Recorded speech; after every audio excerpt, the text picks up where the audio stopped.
एक बार की बात है, दो दोस्त हीरा और प्रकाश जंगल में खजाने की तलाश में निकल पड़ते हैं और चलते चलते वो दोनों जंगल में भटक जाते हैं। हीरा, मुझे ऐसा क्यों लग रहा है कि हम दोनों जंगल के गलत रास्ते पर आ गए हैं। यहाँ तो चारों तरफ सन्नाटा और अंधेरा है। ये जंगल इतना घना है कि सूरज की रोशनी तक हमारे पास नहीं पहुँच रही। तुम्हारी बातों से तो यही लगता है कि डर गए हो। मुझे नहीं मालूम था कि तुम इतने डरपोक निकलोगे। ऐसी बात नहीं है, मुझे कभी किसी से डर नहीं लगता, पर आज पता नहीं क्यों अजीब सा लग रहा है। अभी थोड़ी और देर की बात है, जब हमारे हाथ खजाना लगेगा तब तुम्हारा ये डर और ये अजीबपन सब दूर हो जाएगा। दोनों दोस्त आपस में बात करते हुए आगे चले जा रहे थे कि तभी प्रकाश को कहीं से खाने की खुशबू आने लगती है। ये खुशबू तो खाने की आ रही है, और ये खाने की खुशबू मेरी भूख और बढ़ा रही है। खुशबू तो मुझे भी आ रही है, पर मेरी ये समझ में नहीं आ रहा कि यहाँ इतने घने जंगल में कौन रहता होगा। जरूर कोई इंसान ही होगा, तभी तो खाने की खुशबू आ रही है। चलो चलकर देखते हैं। दोनों दोस्त खाने की खुशबू के पीछे पीछे चल देते हैं। कुछ दूर जाकर उन्हें एक बांस से बना झोपड़ा दिखाई देता है, जिसकी खिड़की से धुआं भी निकल रहा होता है। हीरा और प्रकाश झोपड़े के नजदीक जाते हैं और आवाज लगाते हैं, कोई है? अंदर झोपड़े में अगर कोई है तो कृपया बाहर आइए। तभी झोपड़े के अंदर से एक बूढ़ी औरत बाहर निकल कर आती है और जोर जोर से हंसने लगती है। आखिर मेरे खाने की खुशबू तुम्हें मेरे पास खींची लाई। मैं भी क्या करूं, मैं खाना जो इतना स्वादिष्ट बनाती हूँ। वो सब बाद में, पहले ये बताओ कि तुम इतने घने जंगल में अकेली क्या कर रही हो? तुम्हें डर नहीं लगता यहाँ? नहीं, मुझे डर नहीं लगता, और मैं यहाँ अपने लिए नहीं, तुम जैसे राहगीरों के लिए रहती हूँ। यहाँ जंगल में जो भी आता है खो जाता है। खोने के बाद वो भूखा प्यासा यहीं जंगल में तड़प तड़प कर अपना दम ना तोड़ दे, इसलिए मैं उन सब के लिए यहाँ खाना बनाती हूँ। ये मेरा छोटा सा बांस का ढाबा है। क्या तुम दोनों मेरे ढाबे का खाना खाना पसंद करोगे? मैं खाने के कोई पैसे नहीं लूंगी, जितना मन करे पेट भर कर खाना। बूढ़ी औरत दोनों को अपने बांस से बने ढाबे के अंदर ले जाती है और उनके लिए खाना परोसती है। हीरा और प्रकाश को खाना बहुत स्वादिष्ट लगता है। काकी, आप खाना बहुत स्वादिष्ट बनाती हो। मेरा तो पेट भर गया, पर मन नहीं, इसीलिए मैं तो और खाऊंगा। मैंने इतना स्वादिष्ट खाना पहले कभी नहीं खाया। दोनों दोस्त खाने में व्यस्त थे कि तभी खाते खाते उन दोनों के शरीर में कुछ अजीब सा होने लगता है। ये क्या हो रहा है? मुझे घुटन सी महसूस क्यों हो रही है? तभी बूढ़ी औरत चुड़ैल में बदल जाती है, दिखने में बहुत डरावनी।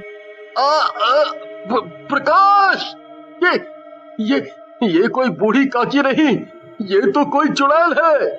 मुझे पैसे नहीं चाहिए, मुझे कुछ और चाहिए। पूछोगे नहीं कि मुझे क्या चाहिए? हाँ, तुम्हें क्या चाहिए बताओ। हमारे पास जो है हम सब तुम्हें दे देंगे। और हाँ, हम इस जंगल में खजाना खोजने आए थे, वो भी हम तुम्हें दे देंगे मिलने पर। खजाना? मेरा ही खजाना मुझे देने चले हो? यहाँ कोई भी आता है मुझसे बचकर नहीं जाता। देखो जरा अपने आप को। तभी दोनों बहुत छोटे हो जाते हैं, बिल्कुल मक्खी के बराबर। ये तुमने हम दोनों का क्या कर दिया? हमें कीड़ा मकोड़ा क्यों बना दिया? मुझसे ज्यादा बहस करने की कोई जरूरत नहीं।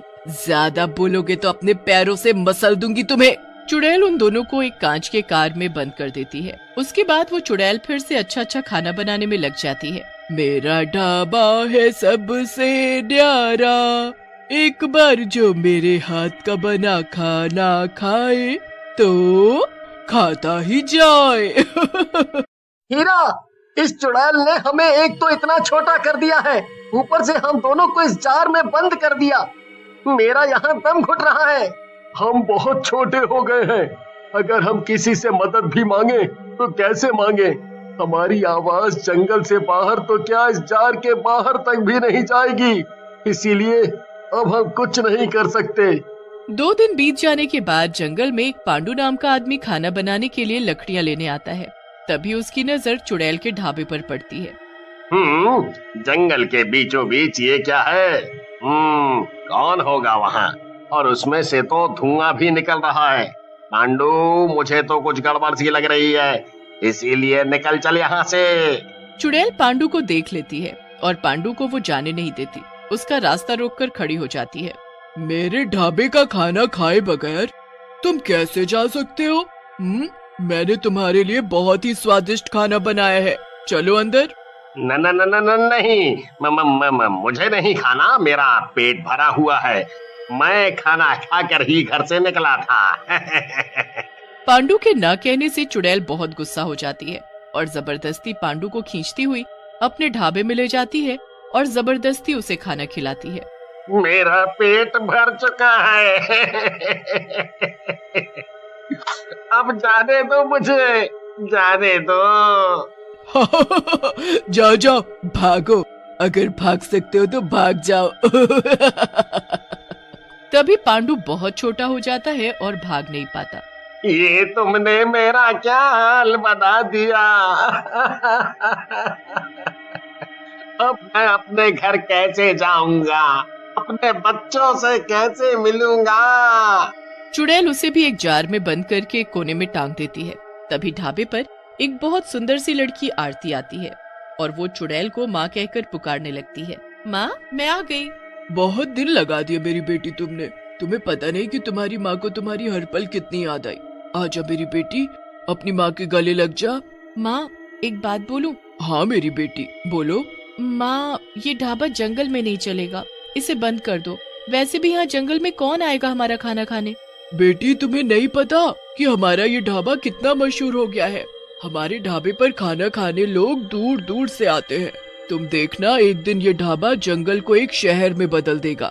यहाँ चारों तरफ पेड़ पौधे, नहीं, गाड़ियाँ और बड़े बड़े मकान होंगे। ठीक है माँ, अब मुझे खाना खिला दो क्योंकि मुझे बहुत भूख लगी है। चुड़ैल आरती के लिए जल्दी जल्दी खाना बनाती है और उसे अपने हाथों से खिलाती है, क्योंकि आरती खुद से नहीं खा सकती थी, क्योंकि आरती के दोनों हाथ नहीं थे। सुबह का समय था, आरती सोई हुई थी। तभी चुड़ैल जंगल के बाहर जाती है, रूप बदल कर वही बूढ़ी औरत बनकर, और आते जाते लोगों को अपने बांस के ढाबे पर मुफ्त में खाने का न्योता देने। मेरे ढाबे पर आओ और पेट भरकर मुफ्त में खाना खाओ। मेरे मुंह में तो पानी भर आया। ये सब तो मैंने कभी नहीं खाया। बूढ़ी औरत आगे आगे और सभी लोग उसके पीछे पीछे। थोड़ी दूर चलने पर चुड़ैल का बांस का ढाबा आ जाता है। बांस से बने ढाबे को देख सभी चौंक जाते हैं, पर उन सबका ध्यान सिर्फ खाने पर था। पर कोने में लटके जार के अंदर जो लोग बंद थे वो जोर जोर से चिल्लाते हैं, आवाजें देते हैं, पर कोई उनकी आवाज नहीं सुनता। अब कुछ नहीं कर सकते क्योंकि वो सभी लोग चुड़ैल का बना खाना खा चुके हैं। चुड़ैल जब लोगों को जार में बंद करके छुपा रही होती है, तभी आरती पीछे आ जाती है और पूछने लगती है, माँ, क्या छुपा रही हो? क्या है तुम्हारे हाथ में? दिखाओ जरा। कुछ नहीं है, मैं तो बस कुछ पुराना सामान रख रही थी। आरती को कुछ अजीब लगता है, पर बिना हाथ के वो कुछ नहीं कर सकती थी। चुड़ैल सभी को छुपाकर बाहर चली जाती है। अब चारों तरफ सन्नाटा था कि तभी आरती को कुछ आवाज सुनाई देती है। कौन है? दोनों मिलकर जार को खिसकाते हुए किनारे तक तो ले आते हैं, पर उसे नीचे नहीं गिरा पाते। पर आरती की नजर उन पर पड़ जाती है। अरे ये सब क्या है? कौन हो तुम और यहाँ कैसे आए? हीरा इशारा करके जार को खोलने के लिए बोलता है, पर हाथ न होने की वजह से आरती जार को खोल नहीं पाती। अब आरती अपने मुंह से जार को खोल देती है। हीरा और प्रकाश चुड़ैल की हरकतों के बारे में सब बता देते हैं। तभी पीछे से चुड़ैल आ जाती है। माँ, ये सब तुमने क्यों किया? 4 साल पहले तुमने बड़े ही प्यार से ये ढाबा खोला था, पर इस ढाबे पर लोग खाना खाने तो आते, पर पैसे नहीं देते खाने के। जब हमने इनकी शिकायत सरपंच से की तो सरपंच भी इन सब के साथ मिल गए और रातों रात हमारा ये बांस का ढाबा उन्होंने तुड़वा दिया, उसमें आग लगा दी। उसी आग में तो मैं मर गई, पर तुम्हारे ये हाथ चले गए। बस मैं तुम्हारे साथ रहकर इन सब का बदला लेती रही। माँ तुम बहुत अच्छी हो, पर जो हुआ सो हुआ, इन सब को छोड़ दो, जाने दो। बेटी की बात मानकर चुड़ैल सभी को पहले जैसा कर देती है और जाने देती है। एक बार की बात है, एक शहर में घर घर टिफिन नाम की एक गुमनाम टिफिन सर्विस बहुत मशहूर हो रही थी। इस टिफिन सर्विस को कौन चला रहा था ये कोई भी नहीं जानता था, पर इस टिफिन सर्विस के बहुत कस्टमर्स थे और सब जानना चाहते थे कि इतना अच्छा खाना भला कौन बना रहा है। जब भी कोई टिफिन ऑर्डर करता, टिफिन उसके घर के बाहर पहुंच जाता था और ऑर्डर करने वाले डिलीवरी मैन को भी कोई नहीं देख पाता था। एक बार सिया नाम की एक लड़की थी जिसका हाल ही में इसी शहर के एक मशहूर कॉलेज में एडमिशन हुआ था। सिया का दिमाग हमेशा उल्टी सीधी चीजों में लगा रहता था। सिया एक YouTube चैनल चलाती थी जिस पर वो हमेशा अजीबोगरीब रहस्यमयी चीजों और भूतिया जगहों के बारे में डाला करती थी। सिया को व्यूज भी बहुत मिलते थे। सिया इस शहर में नई थी, इसलिए वो रूम किराए पर लेकर रह रही थी। एक दिन वो अपनी फ्रेंड से बात कर रही थी। अरे यार पिंकी, मैं तो ये रोज रोज बाहर कैंटीन का खाना खाकर न थक गई हूँ। देखो मुझे, मैं कितनी पतली होती जा रही हूँ और इस तरह चला तो मैं जल्दी ही हॉस्पिटल में मिलूंगी तुम्हें। अरे तो तुम वो टिफिन सर्विस लेना क्यों नहीं शुरू कर देती? घर घर टिफिन। तुम्हें पता है आधा शहर उसी टिफिन सर्विस से टिफिन मंगाता है। अच्छा, तो इस टिफिन सर्विस का मालिक कौन है पिंकी? वो तो कोई भी नहीं जानता। क्या? हाँ, अरे सिया, लोग इस टिफिन सर्विस को गुमनाम टिफिन सर्विस भी कहते हैं। इसका खाना तो लाजवाब होता है और स्टूडेंट्स के लिए सस्ता भी, पर इसे चलाता कौन है वो नहीं पता। तो मैं कॉल किसे करूं? अरे वो तो इस टिफिन सर्विस की वेबसाइट ऑनलाइन अवेलेबल है। तुम वहां जाकर अपना नाम और एड्रेस डाल दो और पेमेंट भी ऑनलाइन कर दो और तुम्हारा टिफिन तुम्हारे दरवाजे पर पहुंच जाएगा। वाह, ये तो सही है, फिर मैं भी इसे ट्राई करूंगी। ओके सिया, चलो मैं चलती हूँ। पिंकी के जाने के बाद सिया भी घर निकल जाती है। सिया घर पहुंचते ही उस टिफिन सर्विस की वेबसाइट को खोलती है और अपना नाम और एड्रेस डाल देती है। कुछ ही देर में उसके घर की डोरबेल बजती है। सिया दौड़कर डोर खोलती है, पर बाहर उसे कोई भी नहीं दिखता है तो बस एक टिफिन बॉक्स जो कि जमीन पर रखा था। उसे वहां रखकर कौन गया ये सिया नहीं देख पाती। अरे आखिर इतनी स्पीड में टिफिन को यहाँ रखकर गया कौन? छोड़ो, मुझे क्या, पहले टिफिन खाकर देखते हैं आखिर ये है कैसा। सिया टिफिन को उठाती है और अंदर रूम में चली जाती है। वो अपना टिफिन खोलती है और देखती है कि उसके अंदर जो खाना रखा था उससे बहुत अच्छी खुशबू आ रही थी। वो उसे खाती है और सिया को खाना बहुत पसंद आता है, पर टिफिन खाने के बाद वो और भी ज्यादा हैरान हो जाती है और उसका ये जानने का मन करने लगता है कि आखिर ये खाना बनाया किसने और इस टिफिन को देने कौन आया था। फिर सिया सोचती है, अगर मैं ये पता लगा लूं कि ये गुमनाम टिफिन सर्विस कौन चला रहा है और इसके बारे में अपने चैनल पर अपलोड करूं, तब तो मैं मशहूर हो जाऊंगी और मेरी वीडियो को बहुत व्यूज भी मिलेंगे। यस, अब तो मैं ये पता लगा कर रहूंगी कि इस गुमनाम टिफिन सर्विस के पीछे आखिर है कौन। अगले दिन सिया का टिफिन फिर से उसी समय उसके डोर पर पहुंच जाता है, पर इस बार भी सिया ये नहीं देख पाती कि टिफिन देने आया कौन। कई दिनों तक यही चलता रहता है। फिर एक दिन सिया फैसला करती है, अब तो चाहे कुछ भी हो मैं जानकर ही रहूंगी कि ये है कौन जो मुझे टिफिन देने आता तो है पर दिखता नहीं, और कौन है इस टिफिन सर्विस के पीछे।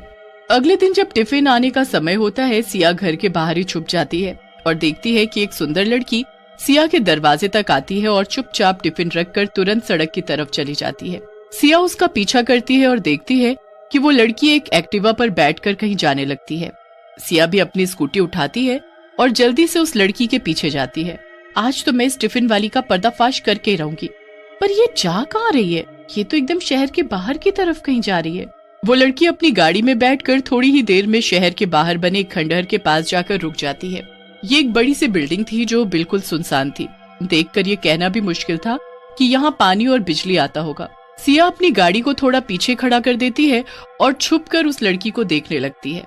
लड़की बिल्डिंग के अंदर अरे ये इस खंडहर जैसी दिखने वाली बिल्डिंग के अंदर क्यों जा रही है? यहाँ पर भला कोई टिफिन सर्विस कैसे चला सकता है? सिया बिल्डिंग की एक खिड़की से अंदर झांकने लगती है और इतना ही नहीं, वो अपना कैमरा खोलकर सब रिकॉर्ड करने लगती है और जो उसे दिखाई देता है वो देखकर सिया के पैरों तले जमीन खिसक जाती है। वो सुंदर लड़की बिल्डिंग के अंदर पहुंचकर एक चुड़ैल में बदल जाती है और उस जगह पर बहुत सारे टिफिन और खाना बनाने का सामान रखा था। ये सब देखकर सिया को कुछ समझ नहीं आता और तभी चुड़ैल की नजर खिड़की के पीछे खड़ी सिया और उसके कैमरे पर पड़ती है। ए, कौन है वहाँ? जल्दी अंदर आओ वरना अच्छा नहीं होगा। सिया चुड़ैल की डरावनी आवाज सुनकर डर जाती है, पर उसे कुछ समझ नहीं आता कि वो क्या करे। इसीलिए वो चुपचाप अंदर चली जाती है। कौन हो तुम और ये कैमरा? तुमने मेरा पीछा क्यों किया? तुमने मेरा पीछा किया और अपने उस कैमरे में सब कुछ रिकॉर्ड किया ना? सब सच सच बताओ वरना अच्छा नहीं होगा। तुम यहाँ से जिंदा बचकर नहीं जा पाओगी। अरे नहीं नहीं नहीं, वो मैं क्या? वो दरअसल मैंने तुम्हारी टिफिन सर्विस मंगाई थी। मैं बहुत दिनों से तुम्हारा टिफिन ले रही हूँ, पर मैं जानना चाहती थी कि आखिर ये टिफिन इतना अच्छा बनाता कौन है, इसलिए आज मैंने तुम्हारा पीछा किया। मुझे लगा अगर मैं ये जान जाऊंगी कि ये गुमनाम टिफिन सर्विस कौन चला रहा है तो मेरे चैनल पर मुझे बहुत व्यूज मिलेंगे। अब तुम्हारी खैर नहीं। तुम्हारी हिम्मत कैसे हुई मेरा पीछा करने की? बोलो क्या किया जाए तुम्हारे साथ? मार दिया जाए कि छोड़ दिया जाए? इतना कहकर चुड़ैल सब्जियों के पास रखा एक बड़ा सा चाकू उठाती है।